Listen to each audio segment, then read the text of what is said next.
Yes, and first up for this week is The Wild Robot. Speaking of brand identity issues, Yeah. we're better off than this poor goose in the picture here. Oh yeah. Yes. The Wild Robot was a DreamWorks animated movie. Came out last year. Uh, Directed by Chris Sanders, who is one of the directors on the animated Lilo and Stitch. Important Um, distinction. yes, Ohana means family around these parts, not indeed. Yeah. not dump your sister off on someone else. Yeah, yeah. And he was also the voice of Stitch. Um, and but Yeah, so this movie takes place in a I would say near future or kind of distant future where we meet a robot named Roz, who is voiced by Lupita Nyong'o. Who Nyong'o, I think is how you say Nyong'o. it.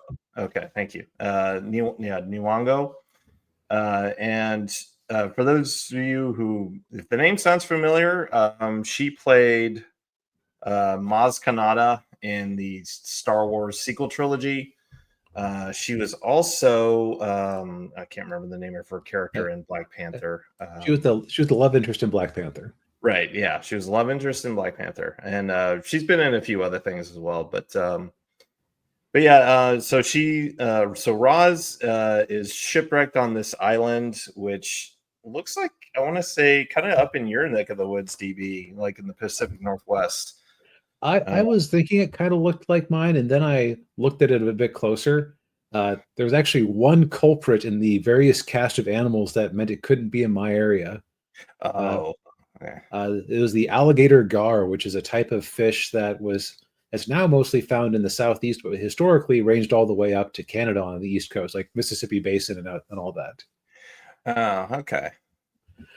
Uh, but the reason it looks so primeval is that um, eh, this isn't too much of a spoiler because this is a world that has been struck by a fairly significant amount of climate change. I think it's like a realistic vision of that, where in that there are still lots of human settlements around. Yeah, yeah. There is a shot of the Golden Gate Bridge in San Francisco underwater. So Yeah, I don't know if that's realistic, but yeah. uh, uh, the what I liked about it was that they kind of layered it in. The first hint was that there was a flyer somewhere that said, uh, "Buy property in Florida. There's more shoreline than ever," or something along those lines. Okay. Yeah, yeah, but yeah. So Roz is um, on this island, and of course, her programming being the way it is, like she needs a task. She's got like Mr. Meeseeks from Rick and Morty. Now that I think about it, Yeah, yeah, she is. Yeah. Although the only difference is Roz won't self-destruct once her task is complete. yes. Uh, and so, and I gotta say, like a lot of this movie is, at least especially in the first part, is pretty quiet. Like because of Yeah. course you have Lupita Nyong'o doing her best AI emotionless flat voice, like or flat fake cheery voice. Uh, VTuber fans think of Crony from Hololive, but Yeah. uh, she just like she just sounds like very enthusiastic. Hello, I forget the name of her. I am the robot. I am Roz the robot here to assist you. What is your task? And then Yeah. like a possum hisses at her and runs away. Yeah. And also kind of like Baymax from Big Hero 6. Oh yeah, yeah. Yeah. Yeah, hello, I am Baymax. Yep. Um, but yeah, so Roz is stuck on an uninhabited island. Well, it's inhabited by animals, and so she kind of like goes into this hibernation mode and learns all of the animals' various languages, and then is able to communicate with them. And then, of course, there's what I remember was she ran into the bear, right? Um, are you talking about like who hurt her or why she fell down the mountain? Or Yeah, yeah, I honestly forget that detail. But yeah. in the course of falling down the mountain, she ends up crushing a nest of, or a geese nest, and there's only one egg left. And then she forcibly forces he said redundantly, a fox named Fink, played by Pedro Pascal, to give her advice on how to raise this goose. Partially, it's because he realizes that when she's around, she's an easy source of food because she's always like getting more snacks for the little gosling. But Yeah.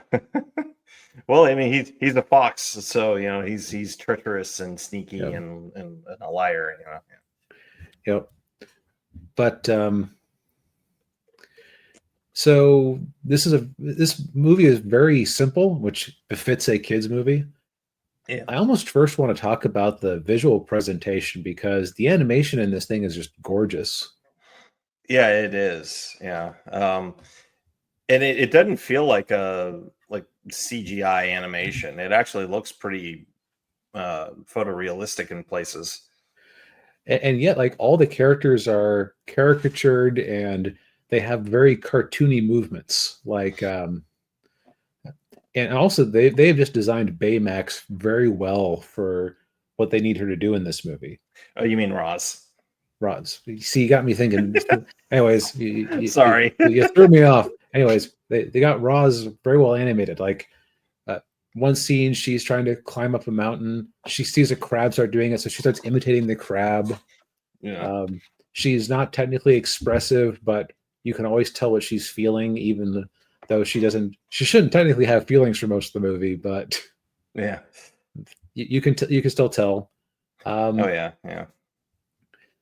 The animation, I would be surprised if this wasn't the same team or at least the same style being used for Puss in Boots 2.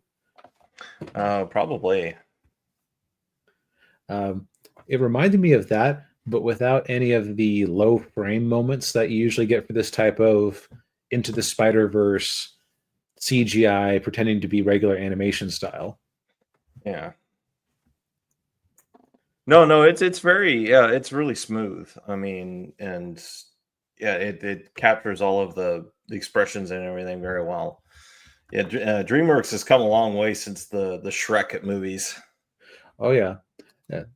And also this is definitely a major step up from the last DreamWorks movie we tried to watch, Ruby Gilman. Oh yeah. Oof, man. Uh, I don't know what they were thinking with that one. Yep. But yeah. I think the answer is that they were thinking. This is kind of what happens when you thinking with. I'm trying to think of how to put this in a nice way. It's basically what happens when you hire interns because they have a following on Tumblr instead of actually having experience. Yeah. Yeah, that's a good way of putting it. So we talked a little bit about Lupita's performance.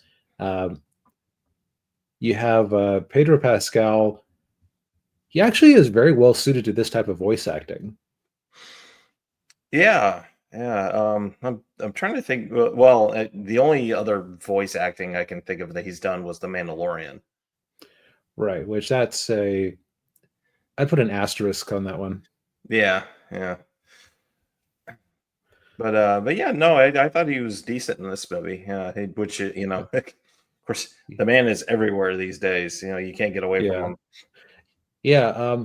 He actually really reminded me in his delivery of Matt Frewer, an actor who was in a few key cartoons that I watched when I was a kid, as well as the live action Generation X cartoon, or excuse me, not cartoon, live action thing starring Jubilee and the rest of the 90s Generation X team, which I think is technically the first live action X-Men production to ever actually be made. Yeah, probably. Yeah.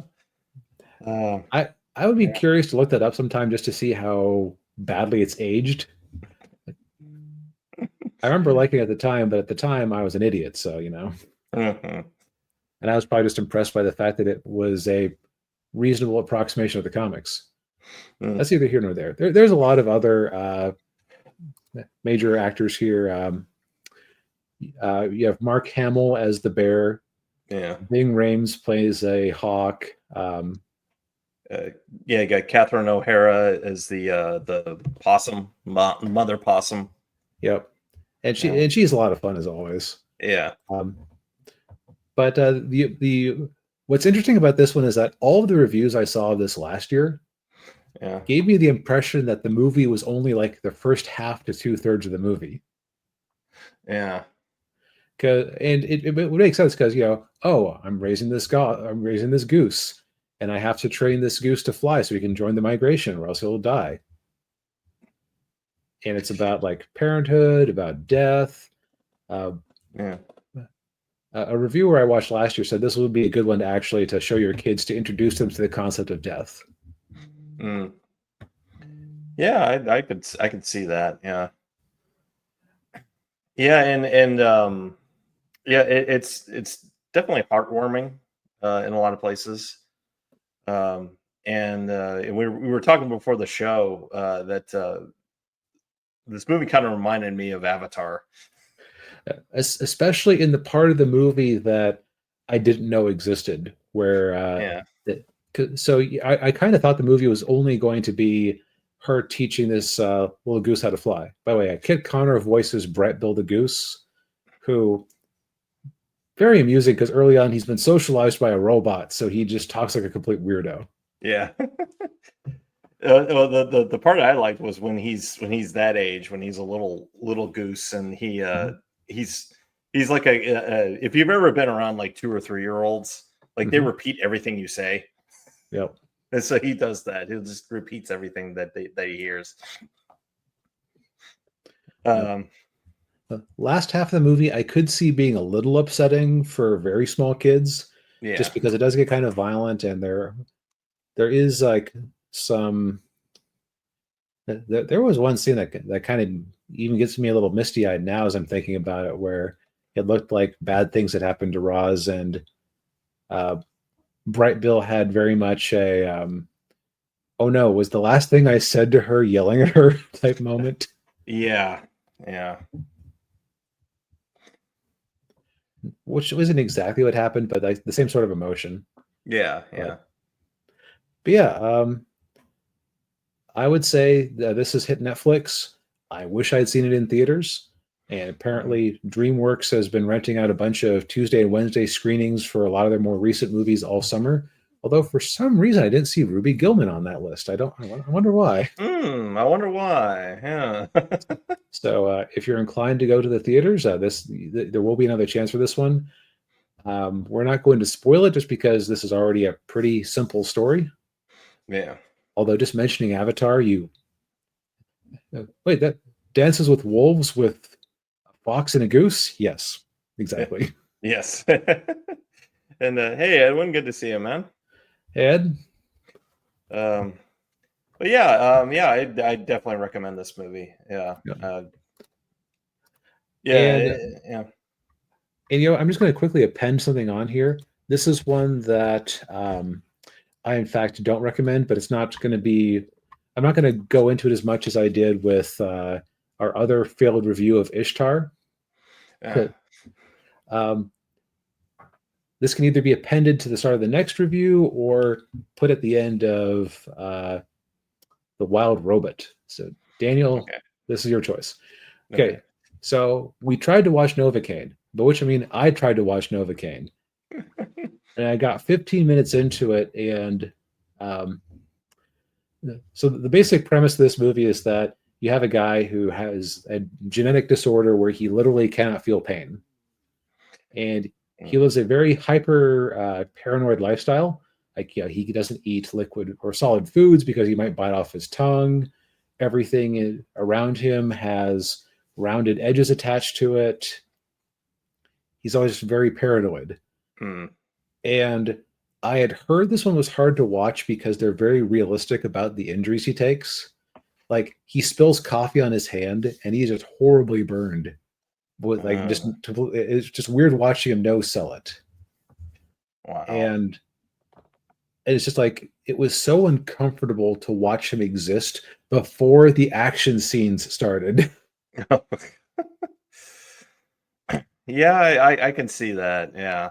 Um, I was kind of wondering that too when when I'd heard about it because I saw Film Threats review of this, and heard the premise, and I'm like, oh man, like, ooh, like, I can't imagine, like, watching a movie like that where somebody's like taking injuries like that and he just doesn't feel anything.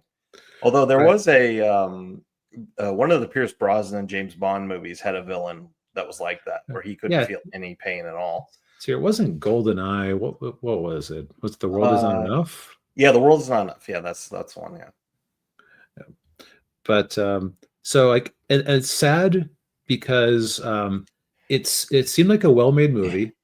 The genetic disorder was being handled in a very sensitive manner, and maybe that was the problem, was that it was like too realistic because a bad guy who can't feel pain is actually operating, or a hero who can't feel pain for that matter is operating at a big disadvantage realistically, yeah, because like the injury is still happening, they just don't respond to it.